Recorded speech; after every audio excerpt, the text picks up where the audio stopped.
Գերագույն դատարանը փակեց Թրամփի նախաձեռնության ճանապարհը Միացյալ Նահանգներում ծնվածների քաղաքացիության իրավունքը շարունակում է գործել։ Հուլիսի 1-ից Կալիֆոռնիայում բենզինի հարկը կրկին բարձրանում է, ճանապարհները կվերանորոգվեն, բայց դրամապանակը կթեթևանա։ Ավելի քան 100 շան, աճյուն, հարյուրավոր անհետացած կենդանիներ եւ ծանր մեղադրանքներ Կալիֆոռնիայում։ Գերագույն դատարանը թույլ տվեց նահանգներին սահմանափակել տրանսգենդեր աղջիկների մասնակցությունը կանանց սպորտում։ Dark Web-ում հայտնվել են iPhone 18 Pro-ի գաղտնի փաստաթղթերն ու լուսանկարները, ապահովելով Apple-ի նոր գլխացավանքը։ Այս եւ մի շարք այլ թեմաների մանրամասները առաջիկա րոպեներին։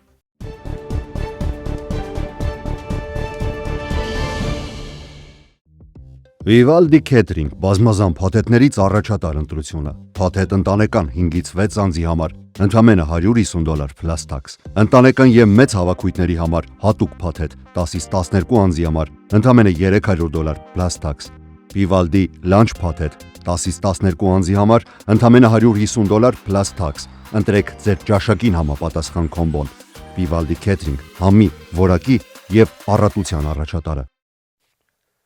Արմեզիա YouTube-յան ալիքում ամենը գլխավոր լուրերն են, ես Հարություն Մինասյանն եմ, բարև ձեզ, կանխապ շնորհակալություն բոլորին մեզ մշտապես աջակցելու համար, իսկ եթե առաջին անգամ եք դիտում, ապա խորհուրդս եւ խնդրանքս է բաժանորդագրվել ալիքին։ Սկսենք լուրերը ու Գերագույն դատարանից։ Գերագույն դատարանը որոշել է, որ նախագահ Դոնալդ Թրամփի հրամանագիրը, որով նախատեսվում էր սահմանափակել ծննդյան հիմքով ԱՄՆ քաղաքացիության տրամադրումը, հակասում է սահմանադրությանը։ Դատարանի որոշումը կայացվել է 5-4 հարաբերակցությամբ։ Գլխավոր դատավոր Ջոն Ռոբերտսը 3 լիբերալ դատավորների եւ Էմի Քոնի Բարեթի աջակցությամբ գրել է, որ Միացյալ Նահանգների սահմանադրության 14-րդ փոփոխությունը գրեթե բոլոր երեխաներին, ովքեր ծնվում են ԱՄՆ տարածքում, ավտոմատ տալիս է ԱՄՆ քաղաքացիություն, անկախ նրանց ծնողների ներգաղթային կարգավիճակից։ Ռոբերտսը նշել է, որ Թրամփի վարչակազմի մեկնաբանությունը չի հիմնավորվում պատմական կամ իրավական բավարար ապացույցներով։ Դատավոր Բրեթ Քավենոն չի համաձայնել մեծամասնության իրավական հիմնավորմանը, սակայն առանձին պատճառաբանությամբ նույնպես կողմ է քվեարկել Թրամփի հրամանագրի կիրառմանը կասեցնելուն,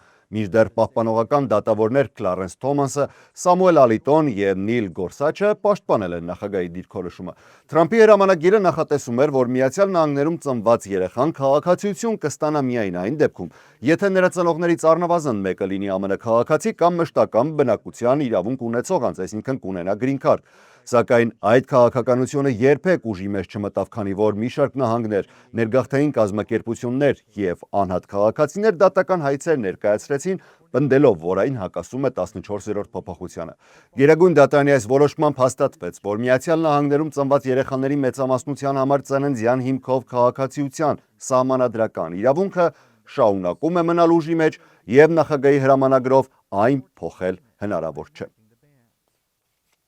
Օրակարգը հագեցած էր Գերագույն դատարանում, առանձնացրել ենք եւս մի քանի որոշում, որոնք ուղիղ կամ անուղղակի կերպով կարող են վերաբերել ցանկացածի, սակայն մինչև դրանք ներկայացնելը երկրի մայրաքաղաքից գնանք կամ վերադառնանք Կալիֆոռնիա։ Հուլիսի 1-ից բենզինի ակցիզային հարկը կրկին կբարձրանա։ Նահանգային օրենքի համաձայն վառելիքի հարկը ամեն տարի ավտոմատ կերպով ճշգրտվում է հաշվի առնելով գնաճը։ Կալիֆոռնիայի հարկերի եւ վճարների վարչության տվյալներով բենզինի հարկը կավելանա 2.2 ցենտով 1 գալոնի համար, 61.2 ցենտից հասնելով 63.4 ցենտի։ Դիզելային վառելիքի հարկը նույնպես կբարձրանա 46.6 ցենտից մինչև 48.2 ցենտ 1 գալոնի համար։ Նահանգապետ Գևին Նյուսոմի վարչակազմը նշում է, որ հարկի բարձրացումը նախատեսված է դեռևս 2017 թվականին ընդունված օրենքով, որի նպատակն է ֆինանսավորել ճանապարհների եւ կամուրջների վերանորոգումը։ 2018 թվականին Կալիֆոռնիայի ընտրողները հանրաքվեով մերժել էին այդ հարկը չեղարկելու առաջարկը։ Կալիֆոռնիայում սովորական բենզինի գինը այժմ կազմում է $5.43 1 գալոնի համար։ Հյուսիսային Կալիֆոռնիայի Հումբլոտ շրջանի շերիֆի վարչությունը հայտնել է, որ Miranda's Rescue կենդանիների փրկարարական ապաստանի տարածքում հայտնաբերել են ավելի քան 100 շան աճյուններ։ Քննիչները կասկածում են, որ ապաստանի ղեկավար Շենոն Միրանդան կարող էր դիտավորյալ սպանել կենդանիներին ֆինանսական շահ ստանալու նպատակով։ Հետաքննությունը սկսվել է ապրիլի 26-ին ստացված ահազանգից հետո, որտեղ նշվում էր կենդանիների նկատմամբ դաժան վերաբերմունքի, խարդախության եւ հանցավոր համաձայնության մասին։ Մայիսի 1-ին քննիչները խուզարկություն են իրականացրել, առգրավել ապացույցներ եւ հարցաքննել տասնյակ վկաների ու կենդանիների ապաստարանների ներկայացուցիչների։ Շերիֆ Վիլյամ Հոնսալի խոսքով 2025 թվականի հունվարից սկսած Miranda's Rescue էր տեղափոխվել շուրջ 900 կենդանի, սակայն հաստատվել է միայն 116 որդեգրում։ Ավելի քան 700 կենդանիների ճակատագիրն անհայտ է։ Հունիսի 25-ին իրականացված երկրորդ խուզարկության ընթացքում մասնագետները հողի տակ թաքցված հատվածները հայտնաբերելու համար օգտագործել են անգամ գեոռադար։ Պեղումների արդյունքում հայտնաբերել են 117 ամբողջական շների դիեր, ևս 21 շանգանք, հարյուրավոր ոսկորներ և 6 միկրոչիպ։ Դիերից 70-ը տեղում ռենտգեն հետազոտության են ենթարկել։ Նախնական տվյալներով շատերի մարմիններում հայտնաբերվել են գնդակների բեկորներ, իսկ մահվան հիմնական պատճառը ըստ քննիչների եղել են հրազենային վնասվածքները։ Միկրոչիպերի տվյալներն այժմ օգտագործվում են կենդանիների ինքնությունը պարզելու համար։ Քննիչները նաև հայտնել են, որ ներսում հայտնաբերել են տարածք, որը ըստ նախնական տվյալների օգտագործվել է շներին սպանելու համար։ Նույն վայրում հայտնաբերվել է ավելի քան 600 շան վսկապ։ Շերիֆի վարչությունը նշում է, որ գործով դեռևս անհրաժեշտ է ուսումնասիրել մեծ ծավալի ապացույցներ, մշակել տվյալներ և հարցաքննել բազմաթիվ վկաների և այդ իսկ պատճառով կենդանիների նկատմամբ դաժան վերաբերմունքի, խարդախության կամ այլ հնարավոր մեղադրանքների ներկայացումը դեռ ժամանակ կպահանջի։ Գերագույն դատարանի մի շարք որոշումների մասին հիմա։ Դատարանը որոշել է, որ սահմանադրությամբ պաշտպանվող անձնական գաղտնիության իրավունքը տարածվում է նաև բջջային հեռախոսների տեղակայման տվյալների վրա։ 6-3 հարաբերակցությամբ ընդունված որոշմամբ դատարանը հայտարարել է, որ իրավապահ մարմինները չեն կարող ավտոմատ օգտվել մարդկանց տեղակայման պատմությունից միայն այն պատճառով, որ այդ տվյալները պահպանվում են օրինակ Google-ի նման ընկերությունների մոտ։ Գործը վերաբերում էր Վիրջինիա նահանգում 2019 թվականին տեղի ունեցած բանկային կողոպուտին։ Ոստիկանությունը Google-ից պահանջել էր տվյալներ բոլոր այն բջջային հեռախոսների մասին, որոնք հանցագործության պահին գտնվել էին բանկի հարակից տարածքում։ Գերագույն դատարանը եզրակացրել է, որ մարդիկ չեն կարող կորցնել իրենց գաղտնիության իրավունքը միայն այն պատճառով, որ օգտագործում են Google-ի տեղակայման պատմության ծառայությունը։ Դատարանի մեծամասնության անունից դատավոր Ելենա Քեյգանը գրել է, որ բջջային հեռախոսի օգտատերը չի կարող համարվել իր անձնական տվյալները կառավարությանն ազատ փոխանցող միայն այն պատճառով, որ օգտվում է հեռախոսի սովորական գործառույթներից։ Որոշումը կարող է կարևոր նախադեպ դառնալ ապագայում, քանի որ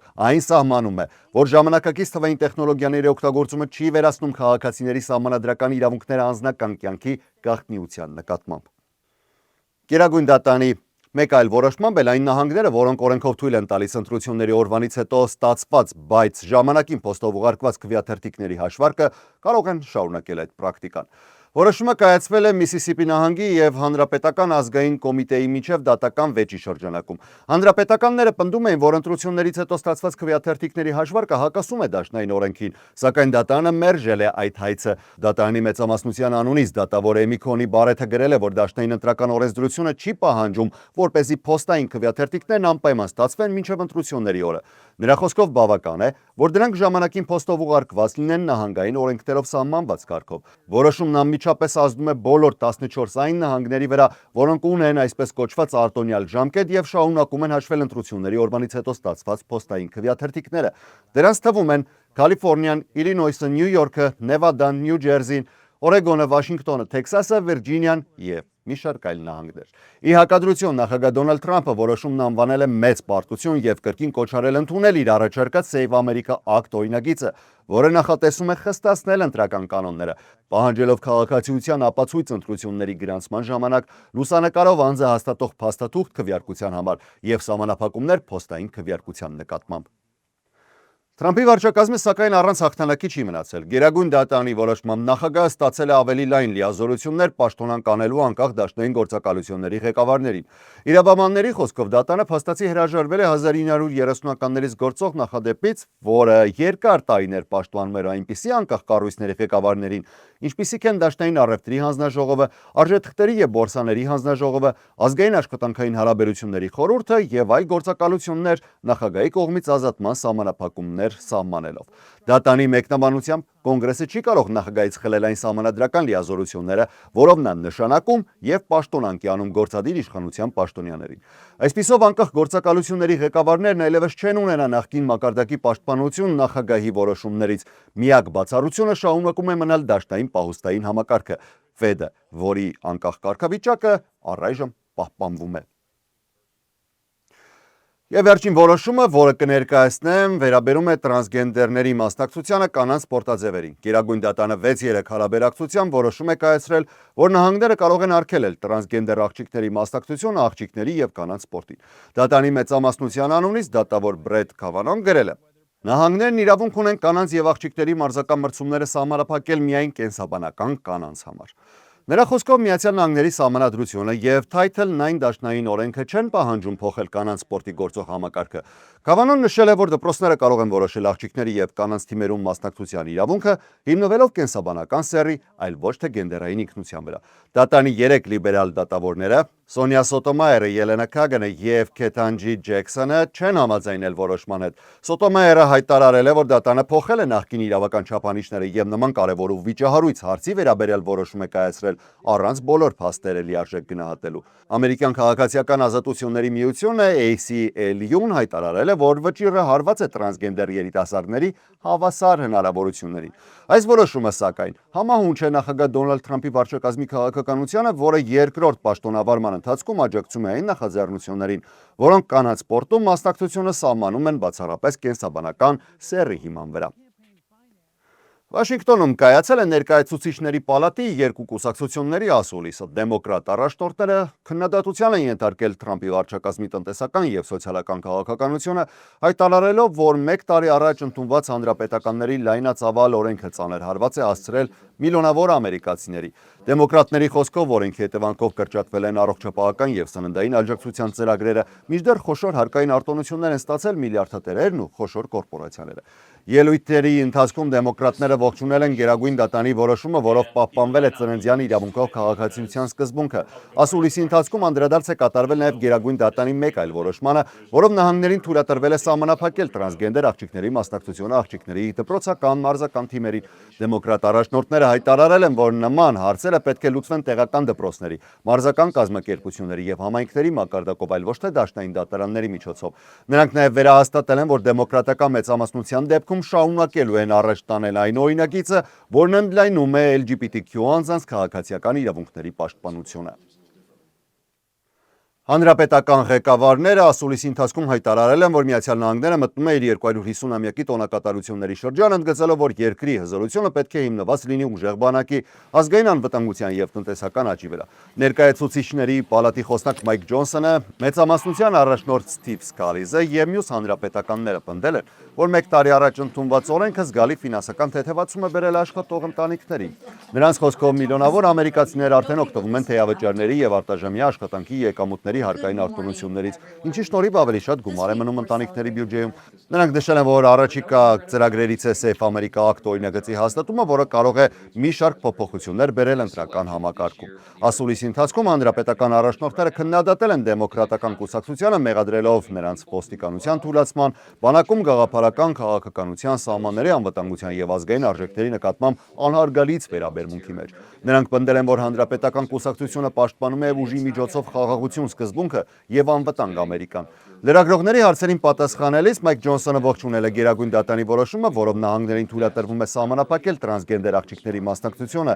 աղջիկների դպրոցական, մարզական թիմերին, այն անվանելով ողջախոհ որոշում։ Նա քննադատել է սակայն դատանի մեկ այլ որոշում, որով թույլատրվել է ընտրություններից հետո սահմանված ժամկետում փոստով ստացված քվեաթերթիկների հաշվարկը, հայտարարելով, որ դա կարող է թույլատնել ընտրական համակարգի նկատմամբ վստահությունը։ Խոսելով ծննդյան իրավունքով քաղաքացիության վերաբերյալ Գերագույն դատանի նոր որոշման մասին, Ջոնսոնը նշել է, որ դեռ պետք է ամբողջությամբ ուսումնասիրի դատանի եզրակացությունը, սակայն ընդգծել է, որ գործող համակարգը իր կարծիքով տարիների ընթացքում լայնորեն չարաշահվել է, եւ եթե փոփոխություններ անհրաժեշտ լինեն, ապա դրանք պետք է իրականացվեն սահմանադրության փոփոխության միջոցով։ Կալիֆորնիայի նահանգապետ Գևին Նյուսոմը տեսաուղերձ է հրապարակել, ներկայացնելով իր վարչակազմի տնտեսական եւ սոցիալական քաղաքականության արդյունքները, հայտարարելով, որ Կալիֆորնիան ապացուցել է, որ հնարավոր է համատեղ ֆինանսական կարգապահությունն ու լայնածավալ պետական ներդրումները։ Նյուսոմը նշել է, որ Կալիֆորնիան ունի Միացյալ Նահանգների ամենաառաջադեմ հարկային համակարգերից մեկը, իսկ իր ստորագրած շուրջ 352 միլիարդ դոլարի բյուջեն, որը կլինի նրա պաշտոնավարման վերջին ֆինանսական ծրագիրը մինչև 2027 թվականի հունվարին պաշտոնը լքելը, հավասարակշռված է եւ նրա խոսքով նախատեսում է զրոյական բյուջետային դեֆիցիտ մինչև 2028 թվականը։ Նա նաև ընդգծել է, որ նահանգի տնտեսությունը 2019 թվականից աճել է մոտ 40%-ով, հասնելով շուրջ 4.4 տրիլիոն դոլարի, եւ Կալիֆորնիան շարունակում է առաջատար լինել վենչուրային ներդրումների ներգրավման հարցում։ Նահանգապետի խոսքով վերջին տարիներին նահանգը մարել է միլիարդավոր դոլարների երկարաժամկետ պարտքեր, ձևավորել է զգալի ֆինանսական պահուստներ եւ նախաձեռնել սահմանադրական փոփոխություն, դրանք հետագայում ընդլայնելու նպատակով։ Նյուսոմը ներկայացրել է նաեւ իր վարչակազմի սոցիալական ծրագրերը, ընդգծելով, որ Կալիֆոռնիան առաջին նահանգն է, որտեղ բոլոր դպրոցականների համար ապահովվում է անվճար նախաճաշ եւ ճաշ։ Նա հիշեցրել է, որ ներդրվել է համընդհանուր նախադպրոցական կրթություն, զգալիորեն ավելացվել է հանրային դպրոցների ֆինանսավորումը, ընդլայնվել են հատուկ կրթության ծրագրերը եւ առողջապահական ապահովագրության հասանելիությունը։ Նրա տվյալներով Կալիֆոռնիայում չապահովագրված բնակչության մակարդակը նվազել է մինչև 5.9%-ի, մինչդեռ Տեքսասում այն կազմում է 16.7%։ Ելույթում առանձնահատուկ տեղ է հատկացվել նաև ենթակառուցվածքներին։ Նյուսոմը նշել է, որ իրականացվում է $180 միլիարդ ճանապարհների, կամուրջների, ջրային համակարգերի եւ տրանսպորտի զարգացման ծրագրեր, ինչպես նաև նահանգի պատմության ամենախոշոր լայնաշերտ ինտերնետի ներդրումը։ Նա ընդգծել է նաև վերականգնվող էներգիայի աճը, նշելով, որ այժմ Կալիֆոռնիայի էլեկտրաէներգիայի մոտ 2/3-ը ստացվում է մաքուր կամ զրոյական արտանետումներով աղբյուրներից։ Նահանգապետը հայտարարել է, որ վերջին տարիներին բարձրացվել է նվազագույն աշխատավարձը, ընդլայնվել են վճարովի արձակուրդների ծրագրերը, ուժեղացվել են վարձակալների իրավունքների պաշտպանությունը, արագացվել է բնակարանաշինությունը եւ պատմական ներդրումներ են կատարվել հոգեկան առողջության, բարձրագույն կրթության եւ հրշեջ ծառայությունների զարգացման ուղղությամբ։ Նրա խոսքով, անօթևանության մակարդակն առաջին անգամ ավելի քան 15 տարվա ընթացքում զգալի անկում է արձանագրել։ Եվ օրվա վերջին լուրը Dark Web-ում հրապարակվել են Apple-ի դեռ չներկայացված iPhone 18 Pro սմարթֆոնի վերաբերյալ գաղտնի փաստաթղթեր եւ լուսանկարներ։ Ըստ հրապարակման արտահոսքը կապված է փրկագին պահանջող հակերային խմբի հետ, որը կիբերհարձակման արդյունքում տվյալներ է գողացել Apple-ի մատակարարներից մեկից, Tata Electronics ընկերությունից։ Փաստաթղթերում ներկայացված են ապագա iPhone 18 Pro-ի մի շարք տեխնիկական բաղադրիչների մասին տեղեկություններ, այդ թվում հիմնական մայրպլատան, մարկոսները եւ տեսախցիկների համակարգը։ Արտահոսքը կարող է լուրջ հարված հասցնել Tata Electronics-ի հեղինակությանը։ Հնդկական ընկերությունը վերջին տարիներին դարձել է Apple-ի կարևորագույն արտադրական գործընկերներից մեկը Չինաստանից դուրս եւ առանցքային դեր ունի Հնդկաստանի կառավարության ծրագրում։ Հաղորդվում է, որ արտահոսքը ներառում է ավելի քան 200,000 ֆայլ։ Դրանցում ըստ Reuters-ի կան նաեւ Tesla-ի էլեկտրական ավտոմեքենաների բաղադրիչների, ինչպես նաեւ TSMC եւ Qualcomm ընկերություններին վերաբերող փաստաթղթեր։ Առայժմ ոչ Apple-ը, ոչ էլ Tata Electronics-ը չեն մեկնաբանել հրապարակված տեղեկությունները։ Apple-ը նախատեսում է պաշտոնապես ներկայացնել iPhone 18 Pro-ն եւ նոր շարքի մյուս մոդելները այս տարվա սեպտեմբերին։ Եվ թողարկումը թույլ տվեք ավարտել շնորհակալություն ենք հայտնում մեր գործընկերներին Vivaldi Catering-ին, Inter United Ֆուտբոլային ակադեմիային, Cosmopolis ռեստորանին, Kozanian Meat and Liquor եւ Kozanian Family Market-ներին, Gerry's Mom's Bakery-ին։ Իդեպ, եթե ձեր առօրյա միջոցառման կազմակերպումը վստահեք Vivaldi Catering-ին եւ պատվերի ընթացքում նշեք, որ նրանց մասին տեղեկացել եք Armedia-ի միջոցով, ձեզ սպասվում է հաճելի անակնկալ։ Իսկ այսօրվա համար այսքանը, ես Հարություն Մինասյանն եմ։ Շնորհակալ եմ ուշադրության համար։ Ամենակարևորը՝ առողջ եւ խաղաղ եղեք։ Ցտեսություն։